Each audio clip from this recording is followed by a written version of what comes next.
In the world of audio recording, a man needs to find a quiet space to work at night because the noise during the day might be just too much for the recording. I was sitting today for the second time at the lake checking out for some of the geese who are invalid and have been harmed. And I watch over them some and I make a call to the university animal rescue when there's a problem. So I went back to check, but while I was there, a teenage-oriented male who was 27 with a furry beard and looked like a mountain man came up to me and started talking to me and telling me that he thought he stayed behind me the night before. He apparently had, and allegedly, according to his storytelling, had slept on the benches at the Blaze Bakehouse Pizzeria. And openly, I wasn't there. I was elsewhere. But he continued to talk to me and ask me, as a person of struggle, as he is, even though he's a Target employee, where he might stay. I gave him advice and counsel about some organizations he had never heard of since he had moved, apparently from Wisconsin, of where he might find some assistance for his situation.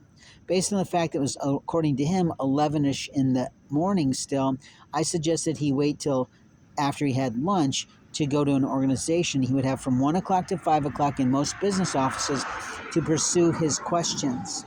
I recommended him the Illinois Workforce Development Organization that is a part of a local community college trucking space. I recommended him the Champaign-Urbana Housing Association that he could go to ask for some assistance in finding a place to stay since he's employed in some capacity and doing okay. And I also recommended that he go to the Salvation Army space that is near to that actual facility and find some help with getting some blankets and getting some food type of situation that they handle there. And possibly they could help him get health insurance, but I wasn't sure which organization of the two, being the Salvation Army or the Workforce Development, that would know how to direct him or lead him in that. But I told him that if he planned his day wisely, he might have been doing that. But he had someone who was picking him up and he walked off. At the same time, which was sort of marvelous, is that God had asked me to pick up a package of how to have a good interview questions. In other words, how to do that. And God said, give him some pages.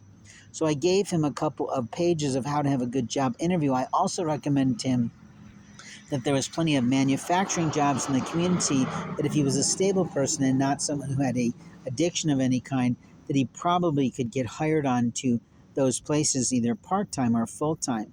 But he needed to go to the Illinois Workforce Development Association to get his hands on a full table of who's hiring, and the ladies there could help him work his way through the computer systems to get himself into a loop of getting information on who had jobs available.